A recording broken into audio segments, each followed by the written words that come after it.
দেখো বন্ধুরা কতটা সুন্দরভাবে কাটা হয়ে যাচ্ছে। আর সামান্য চাল দিয়ে এত সুন্দর সন্দেশ বাড়িতে বানানো যায়, একবার তোমরা বাড়িতে বানিয়ে না দেখলে বিশ্বাসই করবে না। কতটা সুন্দর হয়েছে দেখো বন্ধুরা, একটা তুলে দেখায় তোমাদের। দেখো কালারটা শুধু দেখো বন্ধুরা কতটা সুন্দর এসেছে। এই দেখো বন্ধুরা ভেতরটাও দেখো কতটা সুন্দর হয়েছে, তার থেকে কিন্তু কোনো অংশে কম নয়। নমস্কার বন্ধুরা, মৌমিতা ইয়াম্মি কিচেনে তোমাদের অনেক স্বাগত। আমি চলে এসেছি আজকে হবে একটা নতুন রেসিপি, আর আজকে আমি বানাবো সামান্য একটু চাল দিয়ে সন্দেশ। এই সন্দেশটা বাড়িতে থাকা তোমরা যে কোনো চাল দিয়েই বানিয়ে নিতে পারবে, আর এই চালের সন্দেশটা খেতেও খুবই ভালো হয়। তোমরা পুরো রেসিপিটা প্রথম থেকে শেষ পর্যন্ত দেখতে থাকো, আশা করি তোমাদের খুব ভালো লাগবে। তো বন্ধুরা চলো এখন আমি রেসিপিটা শুরু করি। বন্ধুরা আজকে চালের সন্দেশ বানানোর জন্য সবার প্রথমে আমি নিয়েছি এখানে চাল, আর এই চালটা আমি আগে থেকে একটু ভিজিয়ে রেখেছিলাম, তারপরে কিন্তু এরকম পুরো ঝরঝরে করে শুকনো করে নিয়েছি। আমি এখানে বাড়িতে আমরা যে চালের বাড়িতে ভাত খেয়ে থাকি সেই চাল দিয়ে আজকে আমি সন্দেশটা বানাবো। তোমরা চাইলে যে কোনো চাল দিয়ে বানিয়ে নিতে পারো। তো বন্ধুরা এখানে আমি নিয়েছি 250 গ্রাম চাল, আর চালটা দেখো চালটা ভিজিয়ে রেখেছিলাম, অত কিন্তু শক্ত নেই। চালটা কত সুন্দর ভিজেছে। ভিজে যাওয়ার পরে আমি এটা ছাঁকনিতে ছেঁকে একটু শুকিয়ে নিয়েছি। অবশ্যই কিন্তু তোমরা কাঁচা চালটাকে একটু ভিজিয়ে রাখবে, তারপরে এইরকম করে ঝরঝরে একটু শুকনো করে নেবে। বন্ধুরা উনুনটা ধরিয়ে আমি কড়া বসিয়ে দিয়েছি, কড়ার মধ্যে দিয়ে দেবো ঘি। আমি এখানে ঘি দিচ্ছি, তোমরা ঘিয়ের বদলে সাদা তেলও দিতে পারো।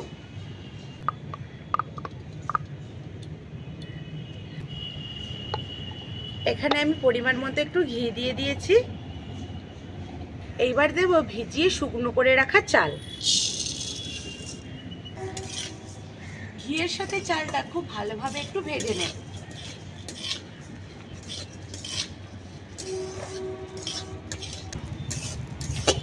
বন্ধুরা হালকা আছে একদম চালগুলো আমি প্রায় 2 মিনিট হলো ভেজে নিয়েছি। এখন এখানে আমি দিয়ে দেব কিছুটা কাঠবাদাম আর কিছুটা কাজু বাদাম। এই বাদামটা দিলে এই সন্দেশের স্বাদটা খুব ভালো আসে। চালটা কতটা সুন্দর লাল হয়েছে দেখো বন্ধুরা, এইরকম একটু লাল করে ভেজে নিতে হবে। আর একটু ভেজে নিয়ে আমি এটা নামিয়ে নেব। চাল আর বাদামগুলো আমি খুব ভালো করে ভেজে নিয়েছি। এখন আমি একটা থালার মধ্যে ঢেলে একটু ঠান্ডা করে নেব।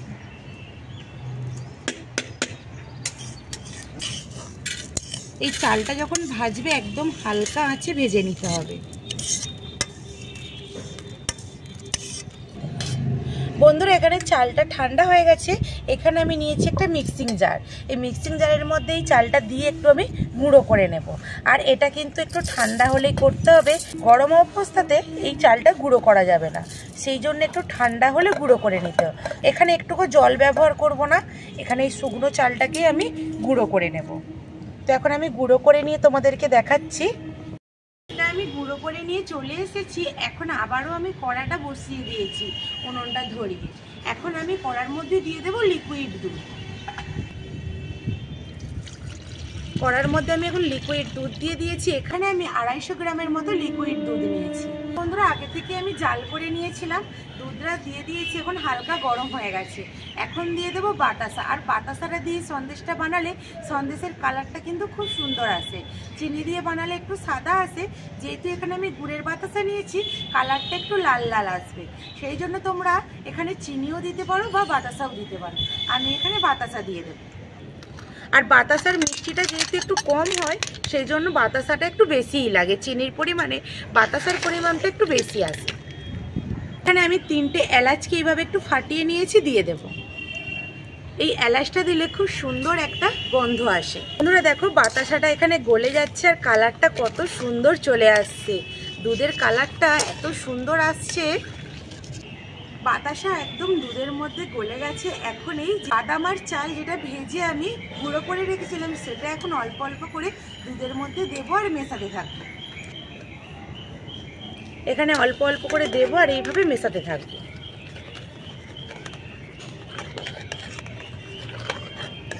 খুব ভালোভাবে এটাকে মিশিয়ে একটা ডোয়ের মতো করে নেব।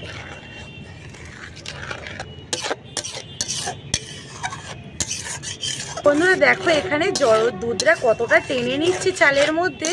এটা কিন্তু একদম একটা ডো হবে। আমি এইভাবে নাড়তে নাড়তে একটা ডো বানিয়ে নেব। বন্ধুরা এখন দেবো একদম অল্প পরিমাণে একটু লবণ। লবণটা দিলে মিষ্টির স্বাদটা খুব ভালো আসে। খুব বেশি দেবো না, একদম অল্প দেবো। দিয়ে ভালো করে মিশিয়ে নেব। আর এইদিকে আমাকে রেসিপিটা তাড়াতাড়ি শেষ করতে হবে। পেছনে দেখেছো কতটা মেঘ জমেছে আকাশে। আজকে বৃষ্টি হওয়ার সম্ভাবনা আছে, সেই জন্য মেঘটা খুব জমেছে। আর আমাকেও রেসিপিটা খুব তাড়াতাড়ি শেষ করতে হবে। বন্ধুরা এখানে আমার সন্দেশের যে ডোটা বানিয়েছিলাম সেই চালের ডোটা খুব ভালোভাবে হয়ে গেছে। আর এখানে আমি একটা কাগজ নিয়েছি, কাগজের মধ্যে একটু ঘি লাগিয়ে নিয়েছিলাম। এখানে আমি এখন তুলে দিয়ে দেব।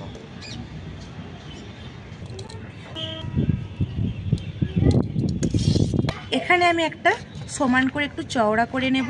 যে যেরকম শেপের করে নিতে পারো, কেউ গোল করেও রাখতে পারো। আমি একটু লম্বা শেপ করে এখানে করে নেব, তাহলে একটু সন্দেশটা দেখতে ভালো লাগবে। বন্ধুরা সন্দেশটা আমি এরকমভাবে চাড়িয়ে নিয়েছি। এটা একটু ঠান্ডা হতে দেব। যেহেতু এটা চালের জিনিস, চাল কিন্তু একটুতেই শক্ত হয়ে যায়। একটু সামান্য একটু টাইম দেবো, যতটা ঠান্ডা হবে, ঠান্ডা হওয়ার পরে শক্ত হয়ে যাবে। তারপরে কেটে দেখাচ্ছি এটা কতটা সুন্দর হয়েছে। বন্ধুরা এখানে সন্দেশটা আমার ঠান্ডা হয়ে গেছে। ঠান্ডা হয়ে যাওয়ার পরে দেখো কতটা শক্ত হয়ে গেছে। যেহেতু চালের সন্দেশ একটু ঠান্ডা হলেই শক্ত হয়ে যাবে।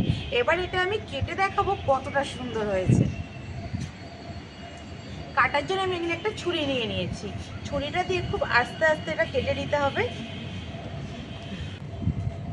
দেখো বন্ধুরা কতটা সুন্দরভাবে কাটা হয়ে যাচ্ছে। আর সামান্য চাল দিয়ে এত সুন্দর সন্দেশ বাড়িতে বানানো যায়।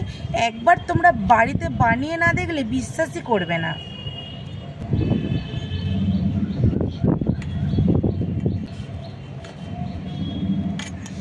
কতটা সুন্দর হয়েছে দেখো বন্ধুরা। একটা তুলে দেখায় তোমাদের।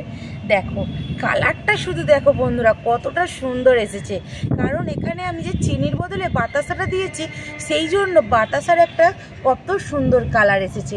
তোমরা এটা চিনি দিয়ে করলে একটু হয়তো সাদা হতো, কিন্তু এখানে আমি গুড়ের বাতাসা দিয়ে করেছি। কালারটা ওই জন্য এতটা সুন্দর এসেছে। একটা প্লেটের মধ্যে আমি এখন মিষ্টিগুলো সাজিয়ে নেব। বন্ধুরা একটা প্লেটের মধ্যে এই যে আমি সাজিয়ে তুলে নিয়েছি। এখানে দেখো কতগুলো আমার সন্দেশগুলো হয়েছে। এইরকমভাবে সামান্য চাল দিয়ে সন্দেশ বানিয়ে বাড়ির লোকেদেরকে দিলে কেউ খেয়ে বুঝতেই পারবে না যে সামান্য চাল দিয়ে বাড়িতেই বানানো হয়েছে এইরকম সন্দেশ। তার জন্য বলছি তোমরা একবার অবশ্যই বানিয়ে দেখো। তো বন্ধুরা একটা ভেঙে দেখায় ভেতরটাও কতটা সুন্দর হয়েছে। এই দেখো বন্ধুরা ভেতরটাও দেখো কতটা সুন্দর হয়েছে। আমরা মিষ্টি দোকানে যেসব সন্দেশ কিনে থাকি পুরো সেই রকমই দেখতে লাগছে, তার থেকে কিন্তু কোনো অংশে কম নয়। আর স্বাদটাও হয়েছে খুবই সুন্দর। কেউ বুঝতেই পারবে না যে সামান্য চাল দিয়ে হয়েছে এই সন্দেশটা। বন্ধুরা আজকের রেসিপিটা কেমন হয়েছে অবশ্যই কমেন্ট করে জানাবে। ভালো লাগলে একটা লাইক করে চ্যানেলটা সাবস্ক্রাইব করে আমার পাশে থাকবে। ফেসবুক থেকে দেখে থাকলে পেজটিকে ফলো করে দেবে। বন্ধুরা দেখা হবে আবার একটা নতুন কোনো রেসিপিতে। ততক্ষণে ভালো থাকবে, সুস্থ থাকবে আর আমার সমস্ত রেসিপিগুলো দেখতে থাকবে। আরও একবার বলছি তোমরা বাড়িতে একবার অন্তত এরকম চালের সন্দেশ বানিয়ে খেয়ে দেখো। খেতে কিন্তু